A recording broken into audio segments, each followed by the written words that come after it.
जय श्री कृष्ण। श्रीमद्भागवत महापुराण प्रथम खंड पंचम स्कंद 19वां अध्याय। किम पुरुष और भारतवर्ष का वर्णन।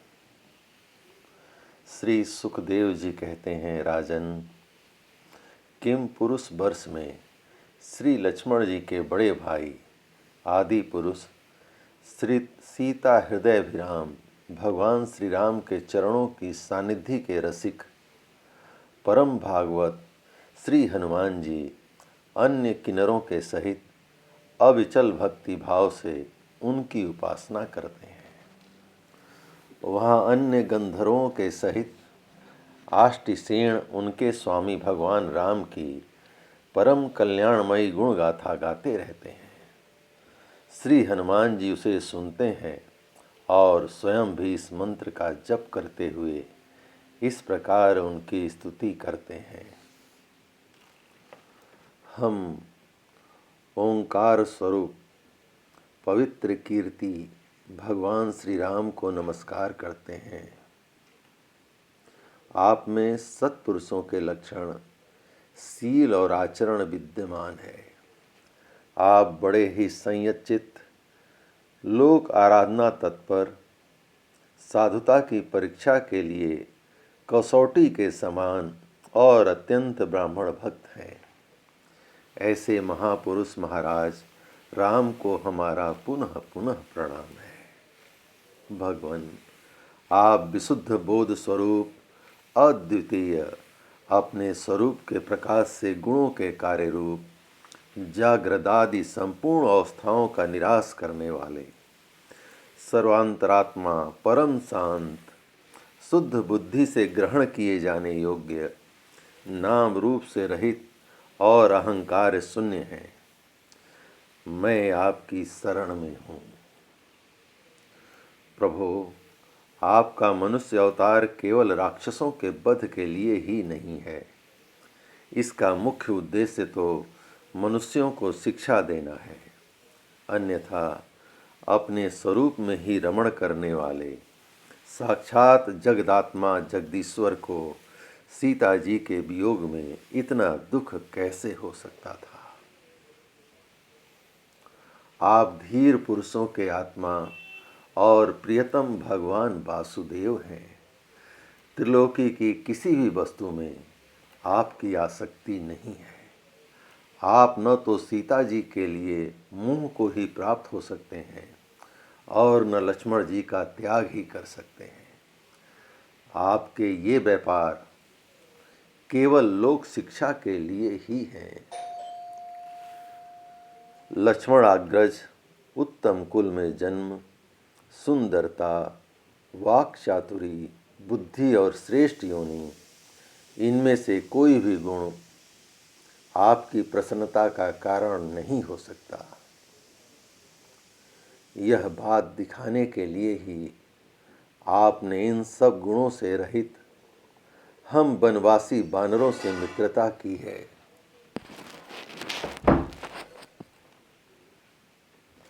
देवता, असुर, बानर अथवा मनुष्य कोई भी हो, उसे सब प्रकार से श्री राम रूप आपका ही भजन करना चाहिए, क्योंकि आप नर रूप में साक्षात श्री हरि ही हैं और थोड़े किए को भी बहुत अधिक मानते हैं। आप ऐसे आश्रित वत्सल हैं कि जब स्वयं दिव्य धाम को सिधारे थे, तब समस्त उत्तर कौशल वासियों को भी अपने साथ ही ले गए थे। जय श्री राम। भारतवर्ष में भी भगवान दयावश नर नारायण रूप धारण करके संयमशील पुरुषों पर अनुग्रह करने के लिए अव्यक्त रूप से कल्प के अंत तक तप करते रहते हैं। उनकी यह तपस्या ऐसी है कि जिससे धर्म, ज्ञान, वैराग्य, ऐश्वर्य, शांति और उपरति की उत्तरोत्तर वृद्धि होकर अंत में आत्मस्वरूप की उपलब्धि हो सकती है। वहाँ भगवान नारद जी स्वयं श्री भगवान के ही कहे हुए सांख्य और योग शास्त्र के सहित भगवान महिमा को प्रकट करने वाले 5 रात्र दर्शन का सांवड़ी मुनि को उपदेश करने के लिए भारतवर्ष की वर्णाश्रम धर्मावलंबनी प्रजा के सहित अत्यंत भक्ति भाव से भगवान श्री नर नारायण की उपासना करते और इस मंत्र का जप तथा स्रोत को गाकर उनकी स्तुति करते हैं। ओंकार स्वरूप अहंकार से रहित निर्धनों के धन शांत स्वभाव ऋषि प्रवर भगवान नर नारायण को नमस्कार है। वे परमहंसों के परम गुरु और आत्मा रामों के आधीश्वर हैं, उन्हें बार बार नमस्कार है। जो विश्व की उत्पत्ति आदि में उनके कर्ता होकर भी कर्तृत्व के अभिमान से नहीं बंधते, शरीर में रहते हुए भी उसके धर्म भूख प्यास आदि के वशीभूत नहीं होते तथा दृष्टा होने पर भी जिनकी दृष्टि दृश्य के गुण दोषों से दूषित नहीं होती, उन असंग एवं विशुद्ध साक्षी स्वरूप भगवान नर नारायण को नमस्कार है। योगेश्वर हिरण्यगर्भ भगवान ब्रह्मा जी ने योग साधना की सबसे बड़ी कुशलता यही बतलाई है कि मनुष्य अंत काल में देहाभिमान को छोड़कर भक्ति पूर्वक आपके प्राकृत गुण रहित स्वरूप में अपना मन लगावे। लौकिक और पारलौकिक भोगों के लालची मूढ़ पुरुष जैसे पुत्र स्त्री और धन की चिंता करके मौत से डरते हैं, उसी प्रकार यदि विद्वान को भी इस निंदनीय शरीर के छूटने का भय ही बना रहा तो उसका ज्ञान प्राप्ति के लिए किया हुआ सारा प्रयत्न केवल श्रम ही है। अतः अथो छज आप हमें अपना स्वाभाविक प्रेम रूप भक्ति योग प्रदान कीजिए, जिससे कि प्रभो इस निंदनीय शरीर में आपकी माया के कारण बद्धमूल हुई दुर्भेद्य अहंत ममता को हम तुरंत काट डालें। राजन, इस भारतवर्ष में भी बहुत से पर्वत और नदियां हैं, जैसे मलय, मंगल प्रस्थ, मैनाक, त्रिकुट, ऋषभ, कूटक, कोल्लक, सह्य, देवगिरी, ऋष्यमुख, श्रीशैल, बैंकट, महेंद्र, बारीधार, विनध्य, सुक्तिमान, ऋक्षगिरी, पारियात्र, द्रोण, चित्रकूट, गोवर्धन, रैवतक, कुकुभ, नील, गोकामुख, इंद्र, कील और कामगिरी आदि। इसी प्रकार और भी सैकड़ों हजारों पर्वत हैं। उनके तट प्रांतों से निकलने वाले नद और नदियां भी अगणित हैं। ये नदियां अपने नामों से ही जीव को पवित्र कर देती हैं और भारतीय प्रजा इन्हीं के जल में स्नानादि करती है। उनमें से मुख्य मुख्य नदियां ये हैं: चंद्रवसा, ताम्रपणि, अवटोदा, कृतमाला, बह्यायसी, कावेरी, बेणी, पयस्वनी, सरकावर्ता, त्रिंभदा, तुंगभद्रा, कृष्णा, वेण्या, भीमरथी, गोदावरी, निर्विंध्या, पथोसणी, तापी, रेवा, सुरसा, नर्मदा, चर्मणवती, सिंधु, आंध्र और सोण नाम के नद, महानदी, वेद स्मृति, ऋषिकुल्या, त्रिसामा, कौशिकी, मंदाकिनी, यमुना, सरस्वती, दृशद्वती, गोमती, सरयू, रोधस्वती, सप्तवती, सुषमा, शतध्रु, चंद्रभागा, मरुद्वृधा, वितस्ता, आस्किनी और विश्वा। इस वर्ष में जन्म लेने वाले पुरुषों को ही अपने किए हुए सात्विक, राजस और तामस कर्मों के अनुसार क्रमशः नाना प्रकार की दिव्य मानुष और नारकी योनियां प्राप्त होती हैं। क्योंकि कर्मानुसार सब जीवों को सभी योनियां प्राप्त हो सकती हैं, इसी वर्ष में अपने अपने वर्ण के लिए नियत किए हुए धर्मों का विधिवत अनुष्ठान करने से मोक्ष तक की प्राप्ति हो सकती है। परीक्षित, संपूर्ण भूतों के आत्मा, रागादि द्वेषों से रहित अनिर्वचनीय निराधार परमात्मा भगवान वासुदेव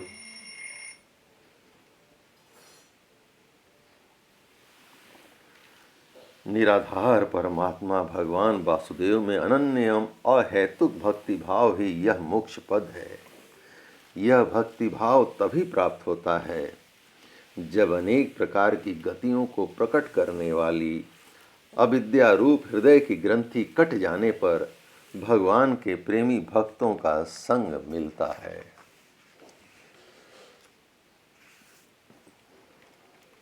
देवता भी भारतवर्ष में उत्पन्न हुए मनुष्य की इस प्रकार महिमा गाते हैं।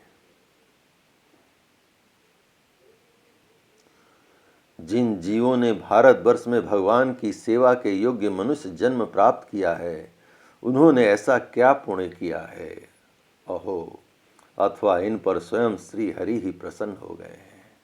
इस परम सौभाग्य के लिए तो निरंतर हम भी तरसते रहते हैं। हमें बड़े कठोर यज्ञ, तप और व्रत और दान आदि करके जो यह तुच्छ स्वर्ग का अधिकार प्राप्त हुआ है, इससे क्या लाभ है। यहाँ तो इंद्रियों के भोगों की अधिकता के कारण स्मृति शक्ति छिन जाती है, अतः कभी श्री नारायण के चरण कमलों की स्मृति होती ही नहीं। यह स्वर्ग तो क्या, जहाँ के निवासियों की एक एक कल्प की आयु होती है, किंतु जहाँ से फिर संसार चक्र में लौटना पड़ता है। इन ब्रह्मलोकादि की अपेक्षा भी भारत भूमि में थोड़ी आयु वाले होकर जन्म लेना अच्छा है, क्योंकि यहाँ धीर पुरुष एक क्षण में ही अपने इस मर्त्य शरीर से किए हुए संपूर्ण कर्म श्री भगवान को अर्पण करके उनका अभय पद प्राप्त कर सकता है।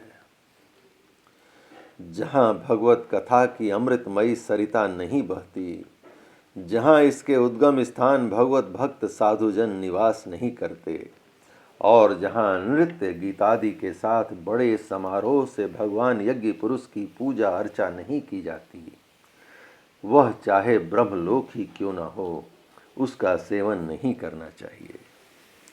जिन जीवों ने इस भारतवर्ष में ज्ञान, विवेक, बुद्धि, तदनुकूल कर्म तथा उन कर्म के उपयोगी द्रव्यादि सामग्री से संपन्न मनुष्य जन्म पाया है, वे यदि आवागमन के चक्र से निकलने का प्रयत्न नहीं करते, तो व्याघ्र की फांसी से छूटकर भी फलादि के लोभ से उसी वृक्ष पर विहार करने वाले वनवासी पक्षियों के समान फिर बंधन में पड़ जाते हैं। अहो, इन भारतवासियों का कैसा सौभाग्य है, जब ये यज्ञ में भिन्न भिन्न देवताओं के उद्देश्य से अलग अलग भाग रखकर विधि, मंत्र और द्रव्यादि के योग से श्रद्धा पूर्वक उन्हें हवि प्रदान करते हैं। तब इस प्रकार इंद्रादि भिन्न भिन्न नामों से पुकारे जाने पर संपूर्ण कामनाओं के पूर्ण करने वाले स्वयं पूर्ण काम श्री हरि ही प्रसन्न होकर उस हवि को ग्रहण करते हैं। यह ठीक है कि भगवान सकाम पुरुषों के मांगने पर उन्हें अभिष्ट पदार्थ देते हैं, किंतु यह भगवान का वास्तविक दान नहीं है, क्योंकि उन वस्तुओं को पा लेने पर भी मनुष्य के मन में पुनः कामनाएं होती ही रहती हैं। इसके विपरीत जो उनका निष्काम भाव से भजन करते हैं, उन्हें तो वे साक्षात अपने चरण कमल ही दे देते हैं, जो अन्य समस्त इच्छाओं को समाप्त कर देने वाला है। जय श्री कृष्ण।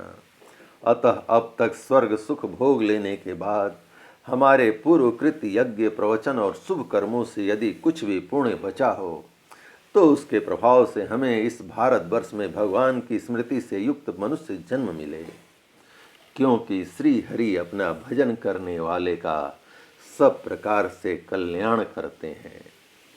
श्री सुखदेव जी कहते हैं, राजन, राजा सगर के पुत्रों ने अपने यज्ञ के घोड़े को ढूंढते हुए इस पृथ्वी को चारों ओर से खोदा था।